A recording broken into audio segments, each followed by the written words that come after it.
நவராத்திரி என்பது 9 இரவுகள் என்று பொருள். வருடத்துல பல பண்டிகைகள் இருந்தாலும் நவராத்திரிக்கு மட்டும் ஒரு தனி சிறப்பு உண்டு.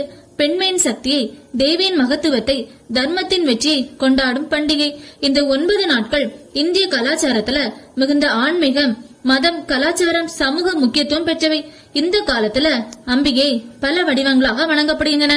புராண கதைகளின்படி பண்டைய காலத்துல அசுரர்கள் உலகை அவங்க கைக்குள்ள அடக்கியிருந்தாங்க. குறிப்பாக மகிஷாசுரன் என்னும் அசுரன் யாராலும் வெல்ல முடியாத வலிமை பெற்றிருந்தான். அவன் கடுமையான தவம் செய்து பிரம்மாவிடமிருந்து வரம் பெற்றான். யாரும் என்னை அழிக்க முடியாது, மனிதன் தேவனும் அல்ல, எவராலும் என்னை அழிக்க முடியாது என்ற வரம் கிடைத்தது. மகிஷாசுரன் மிகுந்த அட்டூழியம் செய்ய தொடங்கினான். தேவலோகம், பூலோகம், பாதாளம் என்ற அனைத்தையும் கைப்பற்றினான்.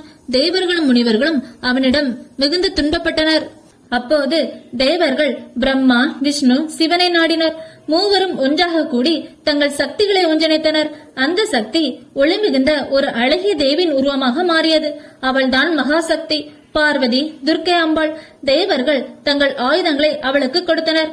விஷ்ணுவின் சக்கரம், சிவனின் திரிசூலம், இந்திரனின் வஜ்ராயுதம், வருணனின் சங்கு, அக்னியின் வாள், வாயுவின் வில் என்ற அனைத்தையும் அவளுக்கு கொடுத்தனர்.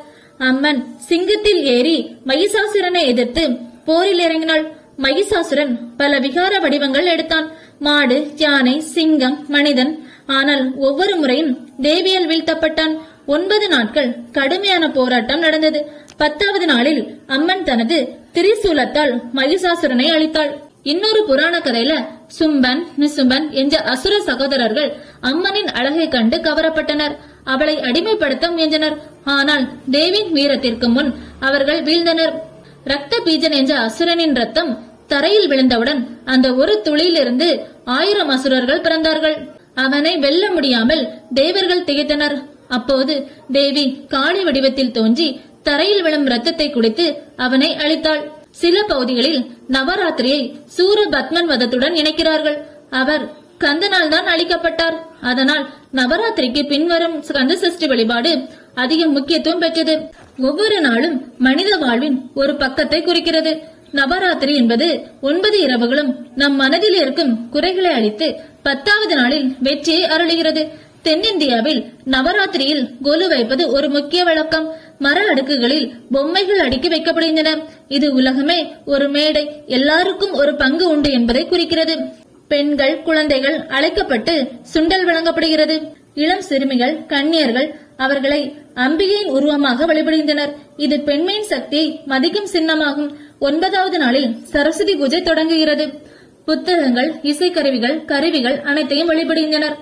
ஆயுத பூஜை அன்று வேலைக்கு பயன்படும் கருவிகள், வாகனங்கள் எல்லாம் பூஜை செய்யப்படுகின்றன. இது வேலைக்கும் கடவுளின் அருள் தேவை என்பதை காட்டுகிறது. 10வது நாளில் விஜயதசமி கொண்டாடப்படுகிறது. ராமர் ராவணனை வென்ற நாளாக கொண்டாடப்படுகிறது.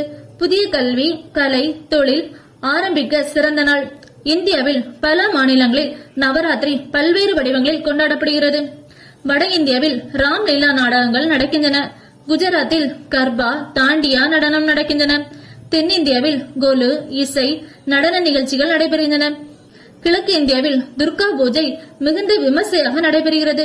நவராத்திரி ஒரு பண்டிகை மட்டுமல்ல, அது தர்மம் எப்போது வெல்லும் என்ற நம்பிக்கை, பெண்மையின் சக்தியை வணங்கும் வழிபாடு, அறிவு, கலை, தொழில் அனைத்தையும் கொண்டாடப்படும் திருவிழா. 9 இரவுகள் கடந்து சென்ற பின் 10வது நாளில் வரும் விஜயதசமி தான் நம் வாழ்க்கையின் வெற்றி நாள். நவராத்திரி பெண்மையின் சக்தியை மதிக்க செய்கிறது. பெண்களை தெய்வம் என கருதி வணங்கும் மரபு சமூகத்தில் சமத்துவம் மற்றும் மதிப்பு தரும் பாரம்பரியம் ஆகும்.